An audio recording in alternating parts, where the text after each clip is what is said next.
China se preocupa com a estabilidade social, que é fundamental, porque o crescimento também gera desafios. Vamos lembrar que no Brasil, as manifestações de 2013 aconteceram em parte porque cresceram muito as expectativas. O Brasil tinha passado por anos de crescimento e as pessoas, de repente, queriam um governo melhor, serviços públicos melhores. Na China, essa situação acontece há 4 décadas. As pessoas têm muitas expectativas. Então, o governo quer estabilizar. Então, por que fechou, por exemplo, as empresas de educação?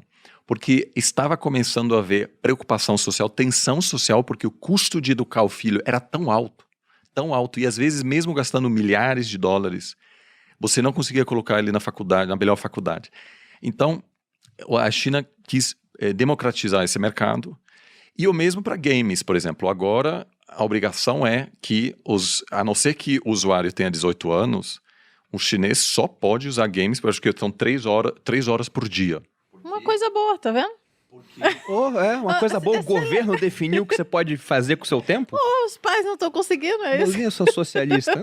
Por favor, continue. Então, é importante acompanhar um pouco para sentir qual empresa corre o risco de sofrer uma intervenção. E aí é importante que os chefes também falem sobre redução de desigualdade, etc. E agora todo mundo levou um susto e baixou a bola um pouco, começa a tirar foto com oficiais de governo, diz que a gente precisa investir naquela província onde ainda há alguma pobreza. E alguns CEOs foram longe demais, e eu acho que é uma boa maneira da gente definir quais outras empresas podem sofrer uma intervenção. Isso é muito interessante, mas eu gostei do seu comentário sobre a parte de educação. Você acha que a intervenção na educação veio apenas por conta do custo da educação que era mais alto, ou o governo chinês estava observando que talvez estivesse perdendo o controle do setor da educação? Porque se você perde o controle do que é ensinado para o jovem, né, daqui a pouco esse cara para de acreditar naquilo que o partido acha que é interessante que ele acredite. Eu acho que foi isso um pouco, mas o fator principal é que pesquisas mostraram um descontentamento com um excesso de competitividade. Assim, havia muito... E eu, inclusive, falo com alguns colegas que, bom, todo mundo só tem um filho, né? Agora mudou, mas vai ser difícil porque toda a estrutura, toda a cultura... É tudo feito para isso. É tudo feito, os apartamentos, né? Vamos dizer, os quartos de hotel, é tudo feito para 3 pessoas. Então, a pessoa com 2 filhos já não se enquadra muito bem. E então, o custo para mesmo financiar uma pessoa, e realmente, os meus alunos reclamam, falam, professor, eu estou estudando muito, etc. Quando eu ouço, né, do pessoal na China, não tem um final de semana livre durante toda a graduação, é uma relação louca, porque precisam entrar as melhores empresas, que são processos seletivos extremamente competitivos, e aí eles recebem esse apoio durante né, a escola secundária também. Isso tem gerado muito descontentamento, então acho que foi, acima de tudo, uma tentativa de baixar um pouco né, de endereçar esse problema que começou, sobretudo nos centros urbanos, gerar alguma tensão social. Em termos políticos, porque essa parte de governança é muito importante, já que você tem um partido todo poderoso que pode intervir em vários setores da economia e algumas vezes com intervenções, digamos assim, draconianas, que é proibir o lucro, e isso afetaria pra caramba os investidores. Você enxerga que a China vai passar por mudanças no sentido de se abrir mais, manter como está, ou vai se tornar uma economia, ou um sistema até menos transparente e mais fechado? Bom, por um lado temos, e eu concordo plenamente, uma tentativa de enfatizar mais o consumo interno. Eu também acho que esse período que marcou muito os últimos 30 anos, basicamente, de que havia uma integração grande entre a economia americana e chinesa, está chegando ao fim.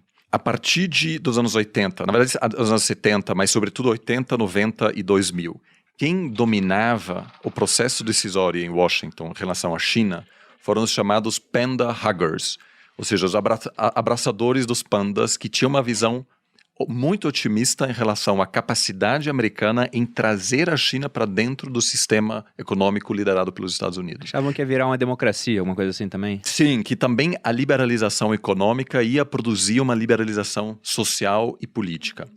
Esse pessoal começou a perder poder a partir do segundo mandato de Obama. A partir daí, quem domina agora são os chamados China Hawks, né?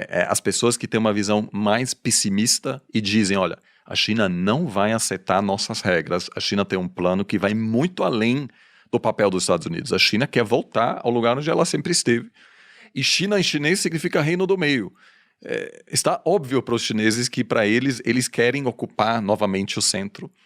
E que, aos poucos, agora, os Penderhaggers estão todos marginalizados. E quem domina são pessoas que dizem: a gente precisa conter a China, a gente precisa destruir a Huawei, o que os Estados Unidos estão tentando fazer, e pode ainda dar certo. A Huawei, fornecedora de peças fundamentais para a construção de 5G, está com problemas graves. Não acho que vai falir porque o Estado chinês vai resgatar.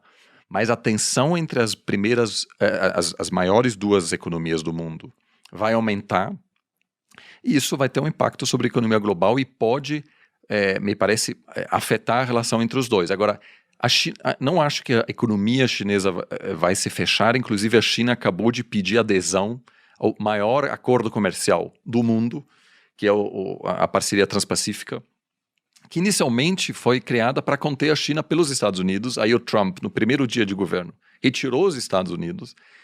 E agora a China está no processo de se abrir. Eu não acho que a China vai se fechar porque, diferentemente dos países ocidentais, a população chinesa não é contra o comércio. Não tem um movimento anti-globalização ainda na China. Então eu acho que a princípio que vai se manter bastante aberta. Vocês conseguem, por exemplo, lógico que é sempre um desafio, mas há um porquê dessa pergunta. Vocês olham 15 anos para o futuro, vocês imaginam a China sem uma liderança do Partido Comunista Chinês? Vocês acham que o partido vai cair ou vai se manter por mais 15 anos? Primeiro que eu acho 15 anos um período muito curto. É curto. Eu muito também curto. acho que não. As mudanças, elas Faz tendem, sentido. elas tendem a ser um pouco mais lentas. Sem dúvida, a população chinesa que tem 40, 50 anos viveu um milagre econômico. Deve ter algum nível de gratidão ao governo, ou de reconhecimento ao governo. Agora, como são os filhos dessas pessoas, ou até os netos, que já nasceram numa China mais moderna, já nasceram, em um berço de ouro. Uhum. Talvez o nível de gratidão não seja o mesmo. Talvez o nível de contestação seja maior. O vínculo já é diferente. Talvez 15 anos seja um período muito curto, mas talvez em 50 anos a gente possa ter uma pressão sobre esse modelo. Agora, é um jogo de dominância. É um jogo de xadrez, no final das contas. E esse conflito eu acho que vai continuar. Desde que o mundo é assim, né? E geralmente quem ganha no longo prazo não é o mais forte, não é o mais inteligente, é o mais adaptável. E eu acho que isso é claro para o governo chinês, quais são as adaptações necessárias nesse pulso para eles sobreviverem no jogo. Eu não acredito num modelo em que simplesmente eles vão virar as costas e falar assim, my way or no way. Então, meu jeito ou sem conversa. Porque o mundo vai reagir, né? A China não vai conseguir avançar nesse plano de expansão com essa mentalidade. Então, eles vão precisar se adaptar, ceder, achar o ponto ótimo entre manter essa mentalidade, manter essa ideologia que há tantos anos prevalece no país, e ao mesmo tempo jogar o jogo do mundo moderno. Você vai dizer que não tem capitalismo na China? Você vai dizer que a China não é globalizada? Os caras estão de Gucci dos pés à cabeça